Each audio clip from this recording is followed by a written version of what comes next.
El esclarecimiento de la forma en la que se pobló América es un camino de la oscuridad hacia la luz. Cada dato arqueológico, cada resto fósil, cada impresión en la piedra podrán ser interpretados como una respuesta. Los científicos e investigadores debaten en la actualidad rutas migratorias y características morfológicas del hombre primitivo en Latinoamérica.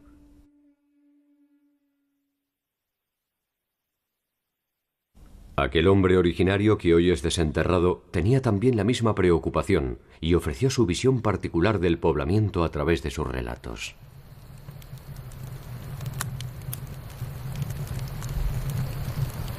Las leyendas, sostenidas por la tradición oral, han llegado más o menos indemnes hasta nuestros días y constituyen el primer esbozo de un conocimiento a propósito del origen.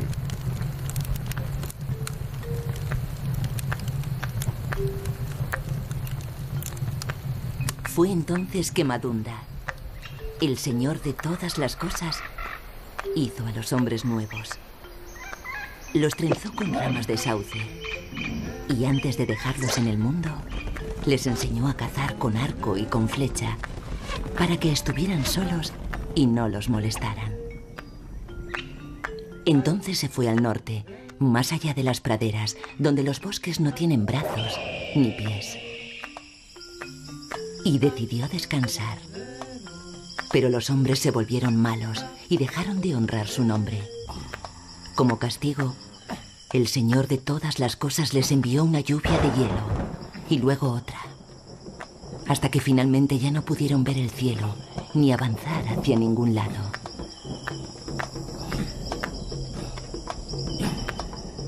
Grande fue la tristeza de los hombres que no tuvieron más remedio que volver a pensar en su Señor.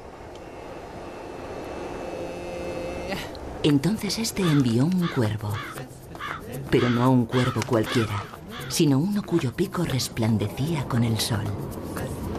El cuervo voló sobre la barrera de hielo y la rompió. Los hombres, que ya no eran los mismos, corrieron para salvar su vida. Y cruzaron antes de que el hielo se fundiera por completo. Detrás de ellos quedó su tierra, sepultada por un océano. Debajo del océano, el tiempo en que no tuvieron memoria. Un tiempo que debería ser recordado para siempre. Estas leyendas dan cuenta de una tierra nueva que fue poblada después de un largo y accidentado viaje a través de los hielos.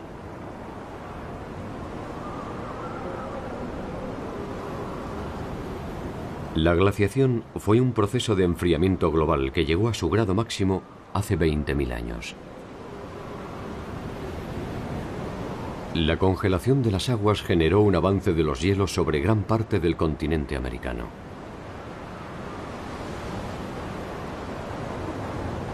A partir de este momento se puede inferir que América estuvo integrada al continente asiático por el norte y al territorio antártico por el sur. 20.000 años atrás, el clima era extraordinariamente frío, fue el momento más frío de los últimos 150.000 años. Y por lo tanto se formó mucho hielo en los polos y en las montañas y el nivel del mar bajó 130 metros. Así que habían muchos lugares para poder caminar entre Asia y América y Bering es la única comunicación posible con Asia. Cuando se produjeron los deshielos, los pasos que unían los continentes desaparecieron y la humanidad se dividió en dos mundos que se ignoraron mutuamente para reencontrarse, al menos oficialmente, hace algo más de 500 años. A ambos lados de ese puente de hielo el hombre tuvo la oportunidad de crear un mundo soñado. Para la mayor parte de las teorías que creen que el origen del hombre es producto de un proceso migratorio, el estrecho de Bering fue la puerta de entrada al continente. Por allí habrían llegado los primeros grupos de cazadores-recolectores. Su existencia se confirma fundamentalmente por los hallazgos arqueológicos de Clovis y Folsom. Clovis es un sitio arqueológico que se encuentra en el estado de Nuevo México, en los Estados Unidos, que fecha cerca de 11.300 años atrás. Es un sitio caracterizado por un punta de proyectil muy especial, que muchos arqueólogos piensan que es la primera invención tecnológica de los americanos. Y este punta proyectil está asociado con los huesos de un mamut.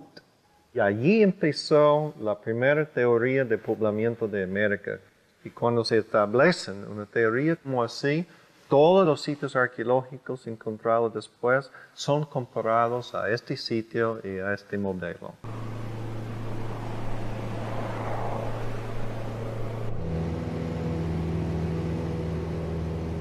Por lo que podemos deducir, los habitantes del complejo Clovis se movían en pequeños grupos. Eran cazadores y recolectores de frutos silvestres. Sus presas principales eran el mamut, el bisonte y algunos animales menores como el ciervo y el caribú. Cuando alguna de las áreas de caza se agotaba, se desplazaban hacia el sur, lo que ha llevado a suponer que de esta manera, y a lo largo de miles de años, se realizó el poblamiento americano.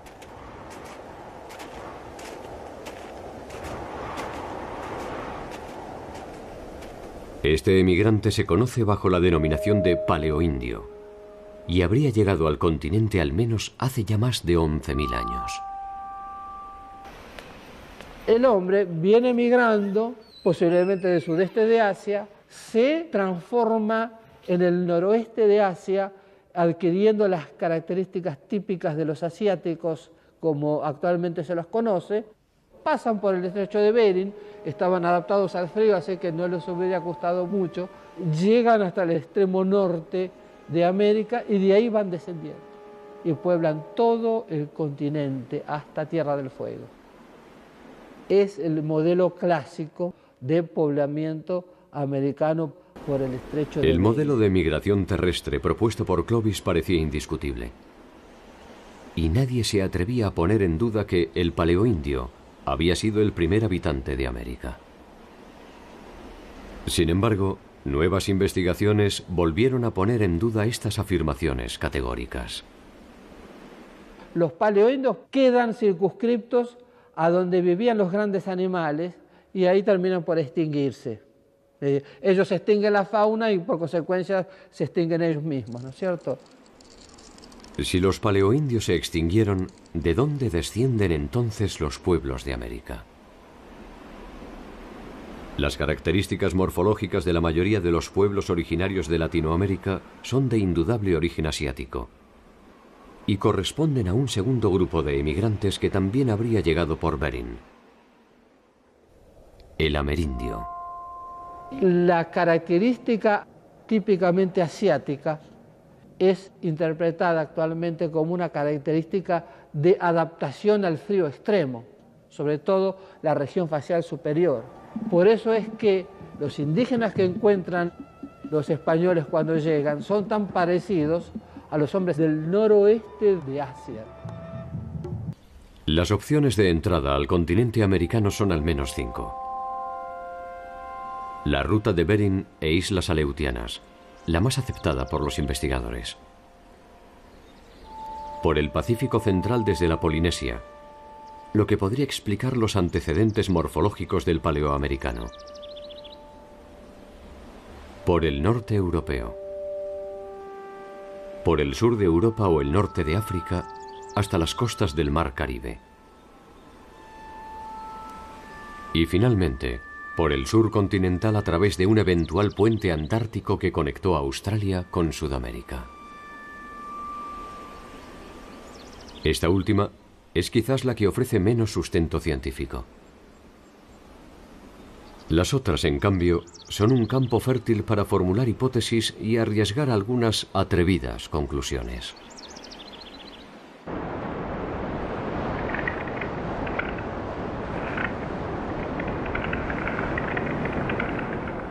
La hipótesis de la entrada por Bering parece ser indiscutible.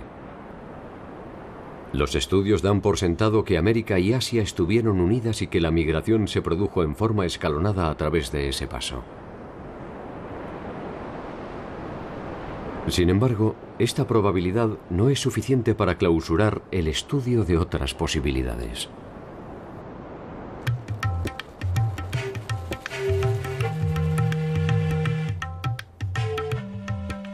El 29 de abril de 1947, el noruego Thor Heyerdahl, a bordo de la Kon-Tiki y acompañado por un reducido grupo de hombres, inició el viaje desde el puerto de El Callao hacia el oeste con el objeto de demostrar que los primeros habitantes de Polinesia fueron originarios de América y no de Oriente.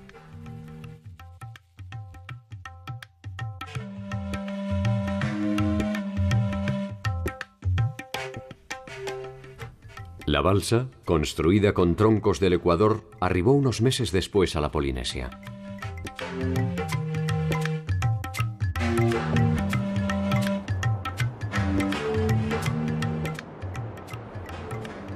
El camino inverso debió esperar 37 años hasta que el argentino Alfredo Barragán y otros intrépidos compañeros, en una embarcación similar, unieron el puerto de Santa Cruz de Tenerife con las costas de Venezuela en 52 días de travesía a bordo del Atlantis.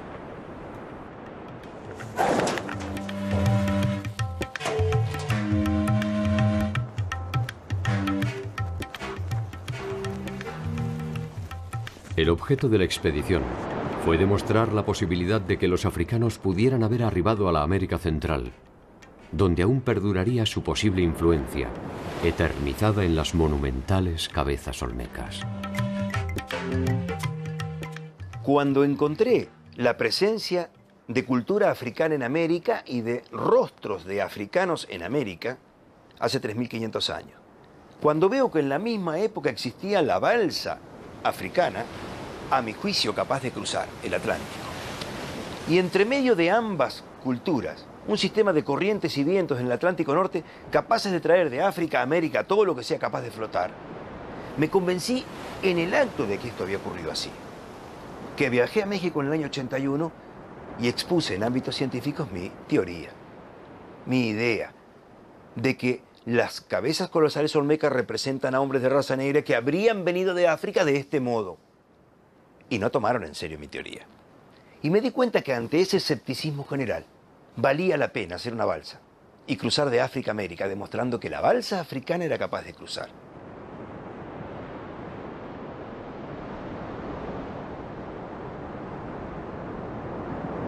Atlantis es una copia fiel de la balsa africana de hace 35 siglos. No tiene ningún elemento metálico en la construcción. Tiene un cuerpo compuesto por 9 troncos de madera balsa. Son troncos sumamente livianos, de muy poco peso específico y gran flotabilidad. Un mástil de doble pata, una B corta invertida, madera muy recta, muy dura. Usamos 6 kilómetros de cuerdas vegetales para amarrarla. Ni un solo clavo en la construcción. Y realmente funcionó fantástico.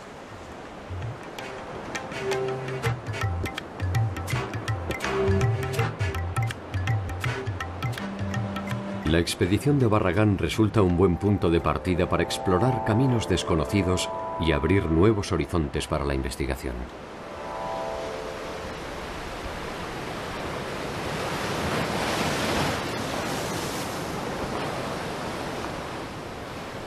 Los investigadores albergan dudas acerca de la posibilidad de cruzar el Pacífico en las balsas primitivas de los pueblos costeros, que se siguen construyendo hoy como hace miles de años.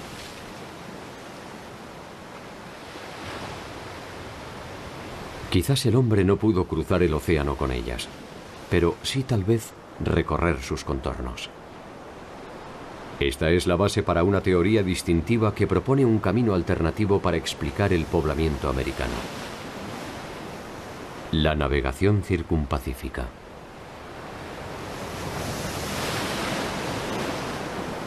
Esta hipótesis podría explicar las evidencias de asentamientos tempranos en Sudamérica.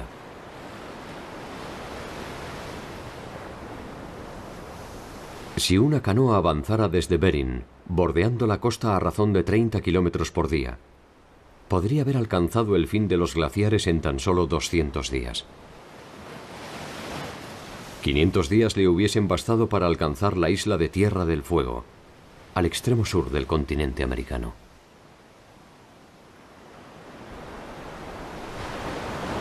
La teoría de la navegación circumpacífica presupone una migración marítima en pequeños grupos, posiblemente de pueblos costeros acostumbrados a permanecer cerca de las orillas. Sus posibles desplazamientos se habrían realizado hacia el sur, siempre en búsqueda de mejores tierras y condiciones climáticas para el desarrollo de la vida. La aparición de climas más benignos, el abrigo de las rocas, la protección contra animales y la cercanía de cauces de agua terminaron por establecer preferencias habitacionales y permitieron a los grupos concentrarse en un área específica más o menos reducida.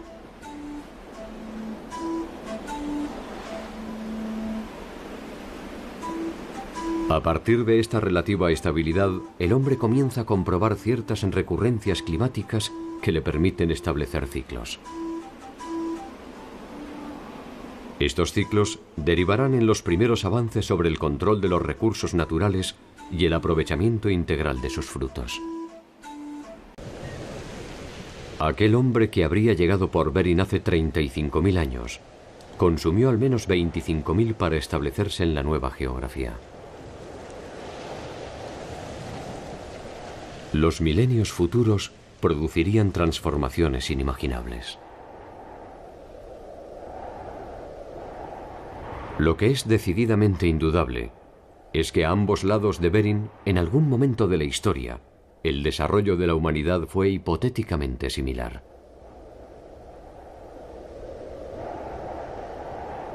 Impulsado por la supervivencia o por la curiosidad, el hombre se dispuso a hacer suyo un nuevo territorio inexplorado.